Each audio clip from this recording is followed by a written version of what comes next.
बिस्मिल्लाहिर्रहमानिर्रहीम। अस्सलामु अलैकुम तमाम देखने वाले और सुनने वालों को। उम्मीद करता हूँ नाज़रीन आप सब खैर व आफियत से होंगे और हमारी वीडियोस से मुस्तफ़ीद हो रहे होंगे। नाज़रीन जैसा कि आप जानते हैं कि इमाम महदी अलैहिस्सलाम के मौजू पर हमारी एक सीरीज़ जारी है जिसकी आज 9वीं वीडियो है।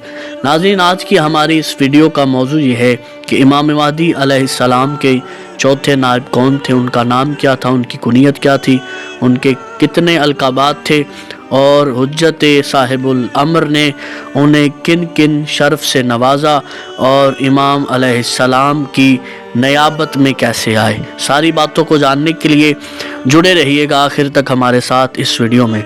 तो नाज़रीन इमाम अलैहिस्सलाम के चौथे नायब का नाम अली इब्ने मोहम्मद था। कुनियत उनकी अबुल हसन और उनका लक़ब समरी था। हज़रत हुज्जत ने अली इब्ने मोहम्मद समरी को चौथा नायब मुंतखब फरमाकर हुसैन इब्ने रूह को हुक्म दिया कि अपनी जगह अली इब्ने मोहम्मद को कायम मकाम बना दे। चुनांचा हुसैन ने शियों को हुक्म इमाम अलैहिस्सलाम से मुतला कर दिया। जहाँ तक अली इब्ने मोहम्मद समरी की शख्सियत के तारुफ़ का ताल्लुक़ है तो ये ऐसे ही है जैसे कोई सूरज का तारुफ़ कराने बैठ जाए।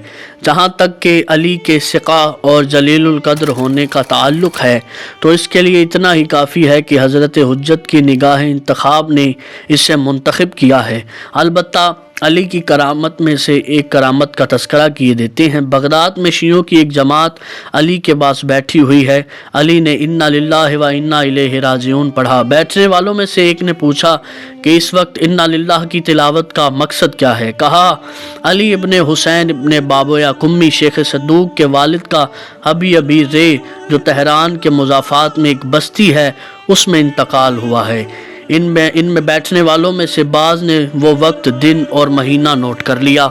17 दिन बाद अली इब्ने हुसैन इब्ने बाबोया कुम्मी की खबर वफ़ात बगदाद में पहुंची तो अली इब्ने मोहम्मद के बताए गए वक्त और दिन की तस्दीक हो गई। समरी की वफ़ात से गैबत सुगरा का ज़माना ख़त्म हो गया और गैबत कुबरा का दौर शुरू हुआ जो आज तक चल रहा है और ता ज़हूर इमाम चलेगा। समरी की वफ़ात से 6 दिन पहले हज़रत हुज्जत की तरफ से जो तौकी मुबारक सादिर हुई और उसके कुछ अल्फाज इस तरह हैं। बिस्मिल्लाहिर्रहमानिर्रहीम।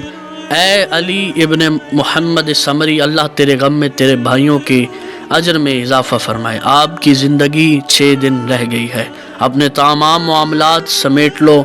अब किसी को अपना कायम मकाम होने की वसीयत न करना। गराब के बाद गैबत कामिला शुरू हो चुकी है जो बेइज़्ने अल्लाह ज़हूर तक रहेगी। अब तवील अरसा तक ये सिलसिला रहेगा हत्ता कि दिल पत्थर हो जाएंगे और रोए अर्ज़ जुल्मो जोर से पुर हो जाएगी। समरी ने यह तौकी मुबारक शियों को पेश की जिससे उन्होंने लिख लिया और समरी के घर से चले गए। 6ठे दिन समरी के घर आए तो वो अपनी ज़िंदगी की आखिरी दहलीज पर था। समरी से पूछा गया कि आप किसको वसीयत कर रहे हैं।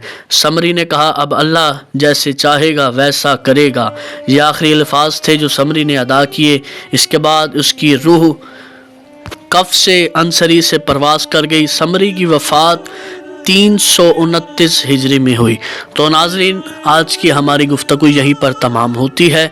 जैसा कि आपको सारी वीडियोस में इमाम की नियाबत में जितने भी अशख़ास से उनका तारुफ़ करवाया गया, उनके नाम बताए गए, वो कौन थे और वो कहाँ से थे और नियाबत इमाम में कैसे आए, ये सब कुछ बताया गया।